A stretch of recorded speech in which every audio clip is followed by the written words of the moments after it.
তুলসী আর গঙ্গার জল দিয়ে ভগবানকে লাভ করা যায়।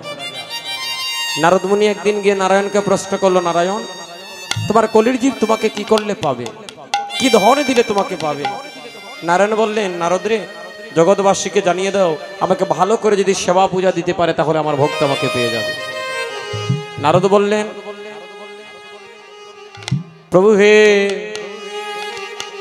তোমার এই জগতে তো সবার কিন্তু সাধ্য সমান নয়। যে তোমাকে বড় করে পূজা অর্চনা করতে পারবে না সে কি তোমাকে পাবে না? নারায়ণ বললেন, নারদ, যাও জগৎবাসীকে জানিয়ে দাও, ফল ফুল দিয়ে যদি আমাকে সেবা দেয় তাহলে আমাকে ভক্ত পেয়ে যাবে। নারদ বললে, প্রভু তাতেও মানি না। যার ফল কিনার সাধ্য নাই সে কি তোমাকে পাবে না? সে কি তোমাকে পাবে না যার ফল কিনার সাধ্য নেই? হা হা হা। ভক্তগণ, আস্তে আস্তে আস্তে আস্তে।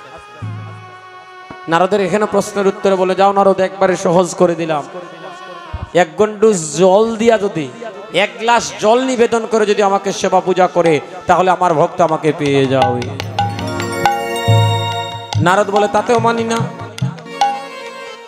এমন জায়গা আছে যেখানে জল নাই, শুকনো মরুভূমি। ওই শুকনো মরুভূমিতে তো জল নাই, ওখানের ভক্তরা কি তোমাকে সেবা পূজা করে পাবে না? যেখানে জল নাই, যেখানে জল নাই সেই জায়গার ভক্তরা কি তোমাকে পাবে না? ভগবান বললেন, নারদ রে, তোমার মূর্খতা প্রকাশ পেল। নারদ, তুমি মূর্খ। কেন? যে আমার ভক্তকে আমি এমন একে জল দিয়েছি, আমার ভক্তকে আমি এমন একে জল দিয়েছি, পৃথিবীর সমস্ত জল যদি শুকিয়ে যায় আমার ভক্তের নয়ন জল কখনো শুকাবে না। আমার ভক্তরা যখন নয়ন জল দিয়ে আমাকে সেবা পূজা দেবে, চিরজন্মের মতোই আমি আমার ভক্তের হয়ে যাব, ভক্তই আমার হয়ে যাবে, আমি ভক্তের হয়ে যাব। ওই নয়ন জল দিয়ে কেঁদে কেঁদে যে ভক্তই আমাকে সেবা দিবে, ওই ভক্তের জীবনের শেষ বেলায় আমি ভবের ঘাটে দাঁড়িয়ে আমার ভক্তকে আমি হাত ধরে পাহাড়ে করে নিয়ে যাব। তাই তো বলছে, একদিন কৃষ্ণ বলে,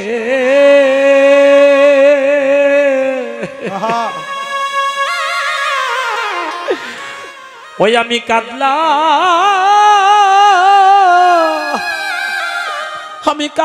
না রে। ওই একদিন কৃষ্ণ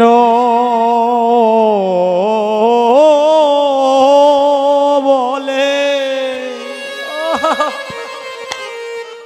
ওই একদিন কাঁদলাম,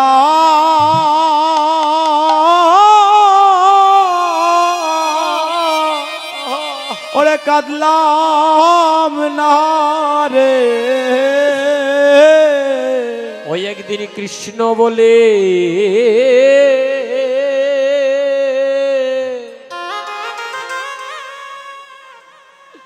ওই আমি কাঁদলাম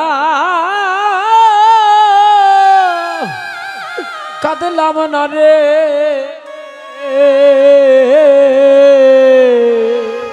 ওই একদিন কৃষ্ণ বলে, ওই আমি কাঁদলাম, ওরে কাঁদলাম না রে। ওই আমার শেষের দিনে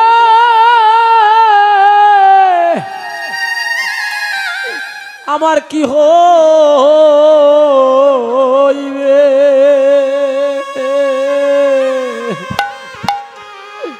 আমি কৃষ্ণ কৃষ্ণ বলে আমি কাঁদলাম না রে। ওরে শেষের দিন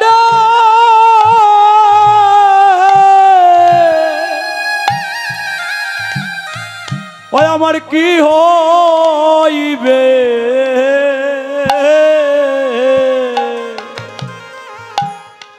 ওই আমি কৃষ্ণ বলে, ওই আমি কাঁদলাম কাঁদলাম না রে ওই আমার মরণ কালে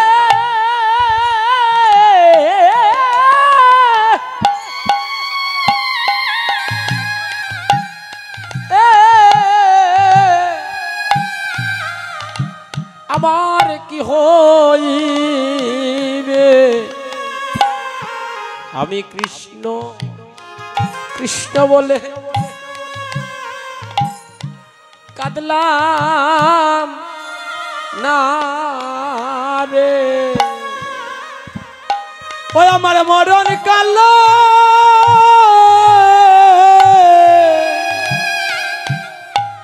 ওই আমার কি হইবে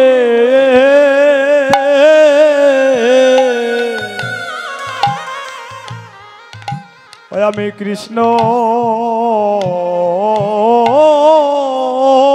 বলে হরিবল হরিবল ঊর্ধ্বনি ওই আমি কাঁদলাম না রে ওরে আর কি মানব জনম ওই আমার আর কি মানব জনম হবে আমার আর কি মানব জনম হবে। ওই আমার আর কি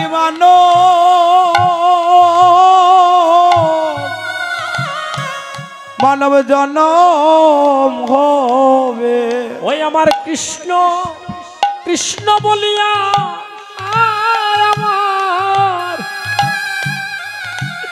আমার প্রাণে কাঁদিবে রে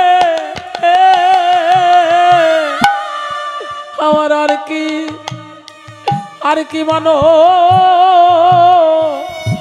মানব জনম হবে। ওরে কৃষ্ণ বলিয়া ওই আমি কাঁদলাম প্রাণ কাঁদিবে ওরে আর কি মানব জনম হবে ও বলি আমার এমন দিন আমার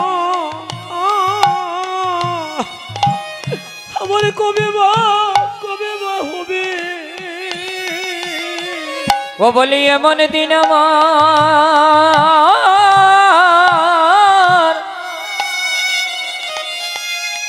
ওরে কবে হবে ওরে এমন দিন আমার আমার কবে বা হবে ওরে এমন দিন আমার ওরে কবে বা হবে ওই নামের সাথে আমার প্রাণ যাবে ওরে এমন দিন আমার কবে বা হবে ওই নামের শোনে আমার প্রাণ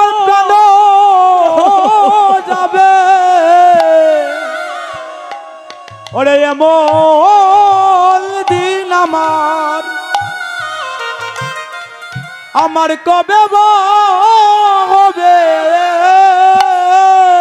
ওই নামের সাথে আমার প্রাণ যাবে রে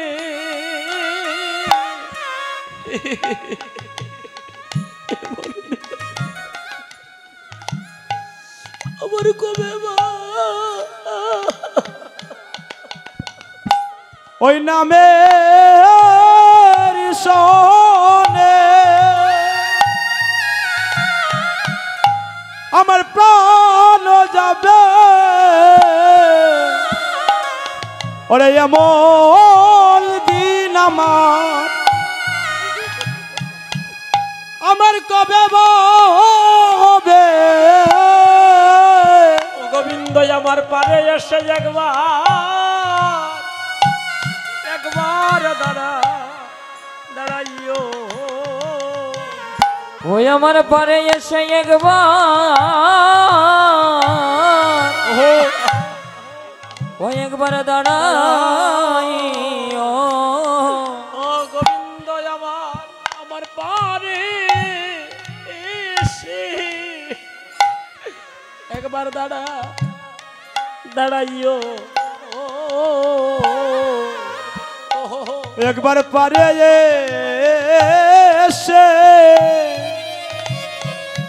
এসে দাঁড়াইও তোমার শ্রীচরণ তো ওই তরুণী একবার পরে এসে দাঁড়াইও তোমার শ্রীচরণ তো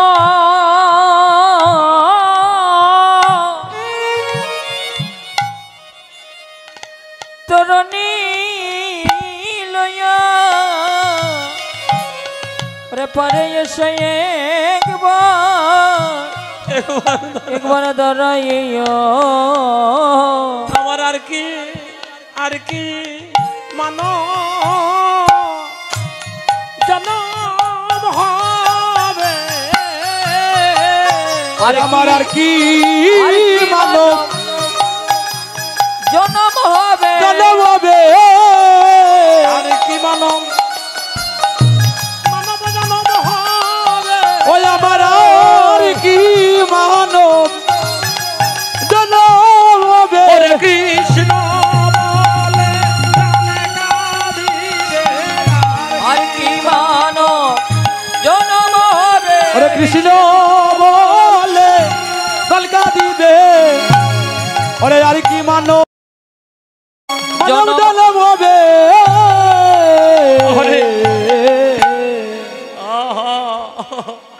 ধন্য এই কীর্তন করাটা ধন্য ভক্তরা যখন কৃষ্ণ বলে হরিবল বলে কাঁদে মায়ার কাঁদা নয় পুত্রের জন্য টাকা পয়সার জন্য নয় যখন ভক্তরা কৃষ্ণ বলে কাঁদে যখনই ভক্তরা নয়ন জল ঝরায় কৃষ্ণ বলে হরি বলে যারা কীর্তন দান করে তাদের কীর্তনটা পরিপূর্ণ হয়ে যায় হরিনাম যজ্ঞের আহুতি হয়ে যায় নয়ন জল ঘৃত হয়ে অর্পিত হয় মহাযজ্ঞে আজকে মহাপ্রভুর আহ্বান অদ্বৈত প্রভু গঙ্গার জল তুলসী পত্র দ্বারা করতেছে তুলসী পত্র অর্পণ করতে করতে তুলসী পত্র অর্পণ করতে করতে 14টা বৎসর পূর্ণ হয়ে গেল প্রভু তার আসে না অদ্বৈত প্রভু কাঁদতে কাঁদতে বলছে প্রভু গো তোমার কলিজীবের এখানেও দুর্গতি একটু সামনে আও না দিদিমণি মায়েরা একটু সামনে আও তাহলে পিছনের ভক্তরা বসতে পারে একটু সামনে আগে আসলে একটু প্রেম হয় ভক্তগণ অদ্বৈত প্রভু একা 14টা বৎসর বয়স পর্যন্ত সাধনা করে গেলেন তুলসী পত্র আর গঙ্গার জল দ্বারা আজকে নয়ন জলে কাঁদতে কাঁদতে বলছে প্রভু গো আমার তুমি বিনা জীবের আর কে আছে ওরে তুমি বিনে দিবে ওরে আর কে আছে এই মায়ার জগৎ হইতে রক্ষা করিতে তুমি বিনা জীবের আর কে আছে ওরে রক্ষা করিতে করিতে তুমি বিনে দিবে ওরে আর কে আছে একবার দেখা দাও তুলসী পত্র যখনই গঙ্গার জলে ছেড়েছে ওই তুলসী পত্র উজান যাওয়ার বাইটল যাওয়ার কথা এখন উজান চলে আসতেছে অদ্বৈত প্রভু তুলসী পত্রের সঙ্গে ছুটতে ছুটতে গিয়ে দেখলেন আমাদের সিলেটের হবিগঞ্জের মিরপুরের মেয়ে সচিমাতা গঙ্গার জলে স্নান করতেছেন এমন সময় তুলসী পত্র সপ্ত প্রদক্ষিণ করিয়া সচিমাতা নাভিমূলে স্পর্শ করলো। অদ্বৈত প্রভু হুঙ্কার করে উঠলেন, প্রাণ ভরে বললেন, হরি বল, হরি বল। হইবে প্রভু সচিরানন্দ, আরে হইবে প্রভু সচিরানন্দন, হইবে প্রভু সচিরানন্দ, আরে হইবে প্রভু সচিরানন্দন। সবাই বদল বলে একবার হরি হরি হরি বল, হইবে প্রভু সচিরানন্দ, বদন বলে হরি হরি বল, হইবে প্রভু সচিদানন্দ। আরে হইবে প্রভু সচিরানন্দ, আরে হইবে প্রভু সচিরানন্দ, আরে হইবে প্রভু সচিরানন্দ, আরে হইবে প্রভু ওরে বদন বলে হরি হরি হরি বল, আরে হইবে প্রভু সচিরানন্দন, বদন বলে হরি হরি বল, হইবে প্রভু সচিরানন্দন। হরি বল, হরি বল, হরি বল, হরি বল। হরি বল, হরি বল, হরি বল, হরি বল, হরি বল ভাই। নাম বিনে আর ভব পারের জীবের অন্য কোনো গতি নাই। নাম ছাড়া ভব পারে জীব আর উদ্ধার হওয়ার আর কোনো রাস্তা নাই নাম ছাড়া। যে যে মতাদর্শেই থাকি না কেন, শেষের দিনে সবাইকে নাম নিয়েই পার হতে হবে। ভক্তগণ, দিন যায় রাত্র যায়, 3 মাস পর্যন্ত মাতৃগর্ভে আমাদের সিলেটে ঢাকা দক্ষিণে ছিলেন মহাপ্রভু মায়ের সাথে মাতৃগর্ভে। তারপরে চলে গেলেন নবদ্বীপে। 1486 খ্রিস্টাব্দ শনিবার দিন রাত্র আনুমানিক 7 ঘটিকার সময় সচিমাতার গর্ভ সিন্ধু আলোকিত করে নিম গাছের তলে উদয়গিরি নামক স্থানে হরিবল হরিবল বলে উদয় হয়েছে। দিনটা কি ছিল? একটা উলুর্ধনি দিতাই না মা, ভগবানের জন্মতিথি, মানে জন্মের তিথির কথা, জন্মের কথা বলতেছি। যে জগৎ ঈশ্বর আমার মহাপ্রভু জগতে জন্ম নিয়া এই জগৎবাসীকে নামে প্রেমের বন্যায় বাসিয়ে দিয়েছিল। ফাল্গুন পূর্ণিমা তিথি, হায় হায় রে ফাল্গুন পূর্ণিমা তিথি,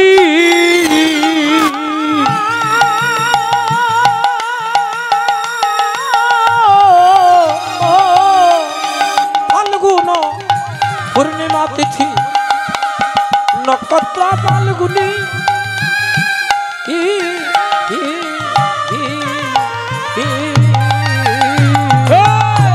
ফাল্গুন পূর্ণিমা তিথি,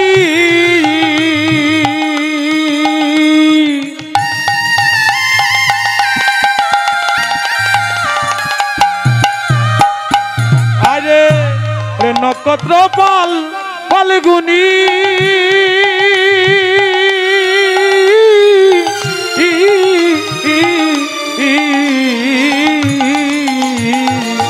আরে সেনা দিলে উলুর্ধনি জন্ম হরিব